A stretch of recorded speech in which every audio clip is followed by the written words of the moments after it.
கும்பராசி அன்பர்கள், உங்களுக்கு இந்த செப்டம்பர் மாதம் எப்படி இருக்குது அப்படின்னா, கும்பம் ஜென்மத்திலே ராகு உட்கார்ந்துட்டுருக்கான். பொதுவாக ஜென்மத்தில் ராகு உட்கார்ந்துட்டுருக்காரு அப்படின் போது எது கொடுத்தாலும் இன்னும் வேணும் இன்னும் வேணும் இன்னும் வேணும் அப்படின்ற எண்ணம் வரும். எதுலேயுமே பார்த்திங்கன்னா எளிதில் திருப்தி அடையாத ஒரு மனநிலை அப்படின்றது வரும். அதுக்கும் மேலே ஒரு இனம் புரியாத குழப்பம் அப்படின்றது வரும். இதெல்லாம் வரும் தான். இதில் பெருசாக நம்ம கவலைப்படணுன்ற அவசியம் இல்லை. பெரிய லெவலில் வந்துடாது. காரணம் என்ன அப்படின்னா, குருனோட பார்வை இருக்குது, குரு சண்டால யோகம் இருக்குது. இந்த எண்ணங்களால் நம்மளுக்கு பெரிய ஒரு முடக்கம் அப்படின்றது வந்துடாது. ஸோ கவலைப்பட வேண்டாம். இது மைனஸ் கிடையாது, ப்ளஸ் அப்படின்னு தான் சொல்லிக்கலாம். 2ஆம் பாவத்தில் சனி, தன குடும்ப வாக்குஸ்தானத்தில் சனி பாத சனியாக இருக்கார். அந்த பாத சனி தான் இப்போ வக்ரகதி அடைஞ்சிருக்காரு. நம்மளுக்கு ரொம்ப ஜாலி அப்படின்னு தான் சொல்லலாம். நவம்பர் மாதம் 27ஆம் தேதி வரைக்கும் அவர் வக்ரகதியில் இருப்பார். நவம்பர் மாதம் 27க்கு மேலே அவர் வக்ர நிவர்த்தி அடைஞ்சிடுவார். வக்ர நிவர்த்தி அடைஞ்ச பின்னாடி அவரோட ஆட்டத்தை திருப்பி ஸ்டார்ட் பண்ணுவார். பட் பெரிய லெவலில் இம்பேக்ட் இருக்காது. அதுக்கு என்ன பண்ணணும் அந்த மாதத்தில் நம்ம பார்த்துக்கலாம். இப்போ கவலைப்பட வேண்டாம். இந்த செப்டம்பர் மாதம் சனியை பற்றி நீங்கள் பெருசாக கவலைப்படணுன்ற அவசியம் இல்லை. ஹாப்பியாக இருக்கலாம். அதுக்கும் மேலே சனி பகவான் வக்ரகதி அடைஞ்சிருக்க காலகட்டத்தில் அவர் பாருங்கள், உங்களுக்கு லார்ட் ஆஃப் 12 and 1, அதாவது உங்களோட மோட்ச விரயஸ்தானத்துக்கும் அவன் தான் அதிபன், சுயஸ்தானத்துக்கும் அவன் தான் அதிபன். அப்போ எனக்கு நிறைய ஆழ்மனது ஆசைகள் இருக்குது. என்னுடைய சுயம் குறித்து நான் ரொம்ப குண்டாக இருக்கேன், ரொம்ப ஒபீஸாக இருக்கேன், நான் ரொம்ப ஸ்லிம் அண்ட் ஸ்மார்ட்டாக ஆக்டிவாக ஒரு மாடல் மாதிரி, ஒரு ஹீரோயின் மாதிரி ஆகணும், ஒரு ஹீரோயின் மாதிரி ஆகணும், ஒரு ஹீரோ மாதிரி ஆகணும், இப்படிலாம் நீங்கள் ஆசைப்படுறீங்க அப்படின்னா தாராளமாக பல ஆசைகள் இருக்குன்னா அதில் ஒரு சிலதை சனி பகவான் நிறைவேற்றி கொடுப்பார். ஃபஸ்ட்டு விஷயம். 2வது விஷயம், எனக்கு நல்ல ஒரு கோவா டூர் போகணுன்னு ஆசைப்பட்றேன், ஃப்ரெண்ட்ஸோடு போகணுன்னு ஆசைப்பட்றேன், அதே மாதிரி ஒரு கோயிலுக்கு போகணுன்னு ஆசைப்பட்றேன், தீர்த்த யாத்திரை போகணுன்னு ஆசைப்பட்றேன், ஒரு 5 ஸ்டார் ஹோட்டலில் சாப்பிட்ணுன்னு ஆசைப்பட்றேன், நல்ல ஒரு 4 பட்டுப்புடவை வாங்கணுன்னு ஆசைப்பட்றேன், ஃபேஷன் ஜுவல்லரி வாங்கணுன்னு ஆசைப்பட்றேன். இப்படி பல ஆசைகள் இருக்குது. பெண்களுக்கு ஆசைக்கு அளவாக உண்டு. ஏகப்பட்ட ஆசை மூட்டையாக இருக்கும்ல ஒவ்வொருத்தவங்களுக்கும் அந்த ஆழ்மனது ஆசைகள் அப்படின்றது. அதில் ஒரு சிலதை பார்த்திங்கன்னா சனி பகவான் இந்த வக்ரகதி அடைஞ்சிருக்க காலகட்டத்தில் நிறைவேற்றி வைப்பார் அப்படின்னு சொல்லலாம். ஃபுல்ஃபில் பண்ணுவார். இது ஒரு பெரிய ப்ளஸ்.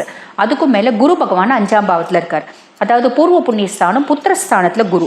இந்த பூர்வ புண்ணியஸ்தானம் புத்திரஸ்தானத்தில் இருக்க குருவை என்ன சொல்லுவாங்க அப்படின்னா அதிர்ஷ்ட குரு அப்படின்னு சொல்லுவாங்க. நீங்கள் பாத சனி காலகட்டத்தில் இருந்தாலும் ஒரு வருஷம் உங்களுக்கு எல்லா விதத்துலேயும் அதிர்ஷ்டம், குட் லக், ஃபார்ச்சூன், நல்லது நடக்கிறதுக்கு குருவே கேரண்டி. ஒரு வருஷம் வரைக்கும் சாலிடாக உங்களுக்கு அதிர்ஷ்ட வாய்ப்புகளை, ஆப்பர்ச்சுனிட்டிஸை கொடுத்துட்டே இருப்பார் அப்படின்னு சொல்லலாம். இது ஒரு பெரிய ப்ளஸ் இல்லைங்களா. அதுக்கப்புறம் 6ஆம் பாவம் ருண ரோக சத்ருஸ்தானத்தில் சுக்ரன். பொதுவாக ருணரோக சத்ருஸ்தானத்தில் சுக்ரன் இருக்கான் அப்படின்போது சத்ருக்களே இருக்க மாட்டாங்க, எதிரிகளே இருக்க மாட்டாங்க. அப்படி யாராவது நம்மளை எதிர்க்கணும் அப்படின்னு வந்தாலும் அவங்க தோற்று போயிடுவாங்க அப்படின்னு சொல்லலாம். அதுக்கும் மேலே நிறைய கடன் இருக்குங்க. எங்களுக்கு இந்த 7 நாட்டு சனி ஆரம்பிக்கும் போதே கொஞ்சம் கடன் வாங்கினங்க. அந்த கடன் வட்டி போட்டு வட்டி குட்டி போட்டு திருப்பி அது குட்டி போட்டு இப்போ கடன் ஜாஸ்தியாக போயிடுச்சுங்க. அதில் கொஞ்சமாவது அடைக்கிறதுக்கு சுக்கிர பகவான் ஹெல்ப் பண்ணுவார். செப்டம்பர் 14 வரைக்கும் நிறைய கும்பராசி அன்பர்கள் ஒரு பகுதி கடனாவது அடைக்கிறதுக்கு நீங்கள் பிளான் பண்ணுவீங்க. அது சக்ஸஸும் ஆகும் அப்படின்னு சொல்லலாம். அதுக்கும் மேலே எனக்கு உடல் சார்ந்த உபாதைகள் நிறைய இருக்குங்க. குரோனிக் டிசீஸ் இருக்குது. நான் வைத்தியம் பண்ணிகிட்டே இருக்கேன். இந்த 7 நாட்டு சனியும் போது நான் விழுந்துட்டேன், ஒரு ஆக்சிடென்ட் ஆச்சு. இல்லை பாருங்கள், எனக்கு எலும்பு சார்ந்த நோய் திடீர்னு இன்ஃபெக்ஷன் வந்துச்சு, ஆஸ்டியோமைலிட்டிஸ் ட்ரீட்மெண்ட்லாம் பண்ணிகிட்ருக்கேன். அந்த நோயிலேருந்து பெருசாக விமோச்சனமே வரலைங்க. எனக்கு கொஞ்சம் கூட பெட்டராக ஃபீல் ஆகலை. இத்தனைக்கும் நான் சூப்பரான ஹாஸ்பிட்டல் பார்க்குறேன், நல்ல ஒரு பெஸ்ட் டாக்டர் பார்க்குறேன். நிறைய பேருக்கு வைத்தியம் பலிதமாகக்கூடிய காலகட்டம் அப்படின்னு சொல்லலாம். இந்த 6ஆம் பாவம் சுக்கிரன் செப்டம்பர் 14 வரைக்கும் இத்துணை நல்லதோ உங்களுக்கு செய்ய போகிறார். ஸோ இது ஒரு ப்ளஸ் அப்படின்னு சொல்லிக்கலாம். அதுக்கும் மேலே செப்டம்பர் 14க்கு மேலே அவர் 7ஆம் பாவத்துக்கு போகிறார். 7ஆம் பாவத்துக்கு சுக்கிரன் போகிறதுனால நீங்கள் உங்களோட பார்ட்னரோட ஒரு நல்ல உறவு, ஒரு டிரான்ஸ்பரன்சி, ஒரு நல்ல இணக்கம், நீங்கள் அமைதியாக இருந்தால் தான் நல்ல உறவு இருக்கும் அப்படின்னா தயவு செஞ்சு அமைதியாக இருந்துருங்க. இதில் கொஞ்சம் கவனம் அப்படின்றது வச்சுக்கோங்க. அதுக்கும் மேலே பாருங்கள், 7ஆம் பாவத்தில் சூரியன் புதன் கேது சேர்க்கை. இது பாருங்கள், இந்த சூரியன் புதன் கேது சேர்க்கை என்ன ஆகும் அப்படின்னா, நீங்கள் ஒரு கும்பராசி ஜென்னா இருக்கீங்கன்னா உங்களுக்கும் உங்கள் மனைவிக்கும் நீ பெரியாளா நான் பெரியாளா, நீ சொல்லி நான் என்ன கேட்கணும் அப்படின்ற மாதிரி ஒரு காம்ப்ளிகேஷன்ஸ் எல்லாம், அந்யோன்யம் மின்மை இப்படின்றதெல்லாம் கேட்டு ஏற்படுத்துவார். அதுக்கும் மேலே உங்களோட புத்திசாலித்தனத்தினால, உங்களோட ஒரு நல்ல ஒரு ஆளுமையான பேச்சினால, ஒரு டாக்டிக்ஸ்னால நீங்கள் இதை ஓவர் கம் பண்ணிக்க முடியும். ஓவர் கம் பண்ணிக்க ட்ரை பண்ணுங்கள். பிளானட்டரி பொசிஷன் ஓவர் கம் பண்ணுறதுக்கு சப்போர்ட்டாக தான் இருக்குது. பெருசாக நீ பெரியாளா நான் பெரியாளா அப்படின்னு சொல்லிட்டு விவாதம் பண்ணுறது, வாதம் பண்ணுறது இதெல்லாம் வேண்டாம். அம்மா நீயே பெரியாளா இருந்துட்டு போமா அப்படின்னுடுங்க. உங்கள் ஹஸ்பண்ட் நீ என்ன சொல்கிறது நான் என்ன கேட்குறதுன்னு, அடடா நீங்கள் ஒன்றும் சொல்லாதீங்க, நீங்கள் வெள்ளை காக்காய் பார்த்து, அதாவது கருப்பு காக்காய் பார்த்து வெள்ளைன்னா கூட ஆமாங்க வெள்ளைன்னு இடுங்க. அது வந்து வெள்ளை வந்து காக்காவா மக்கு அது புறா அது வந்து கொக்கு அப்படின்லாம் சொல்லிட்டு இருக்காதீங்க. அவங்க என்ன சொன்னாலும் ஆமாம் சாமி போட்டுருங்க, பிரச்சனையே முடிஞ்சிருச்சு அப்படின்னு சொல்ல. ஆக செப்டம்பர் மாதம் முழுசும் ஆமாம் சாமி போடுறதுக்கு ரெடியாக இருந்துக்கோங்க. இது வந்து இந்த விஷயத்தில் கவனமாக இருந்துக்கோங்க. அதுக்கப்புறம் வந்து பாருங்கள், செப்டம்பர் 15 உங்களுக்கு வந்து புதன் வந்து பார்த்தீங்கன்னா கன்னிக்கு வரார், அதாவது 8ஆம் பாவத்துக்கு வரார், துஷ்தானத்துக்கு புதன் வரார். செப்டம்பர் 16 வந்து புதன் பின்னாடியே சூரியனும் வந்துடுறார்.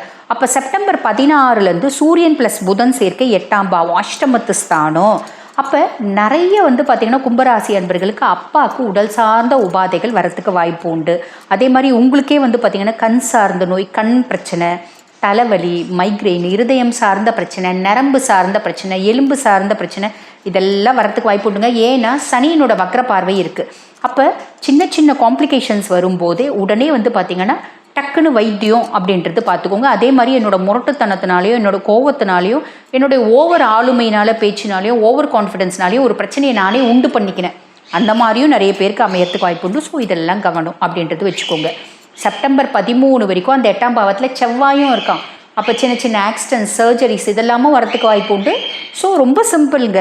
நம்ம வந்து எல்லாத்துலேயும் கவனம் அப்படின்றது வச்சுக்கினீங்க அப்படின்னாலே பெருசாக இதை கவலைப்படணும் அப்படின்ற அவசியம் இல்லை. செப்டம்பர் 13 செவ்வாய் 8ஆம் பாவத்துலேருந்து 9ஆம் பாவம் பாக்கியஸ்தானத்துக்கு வரான்.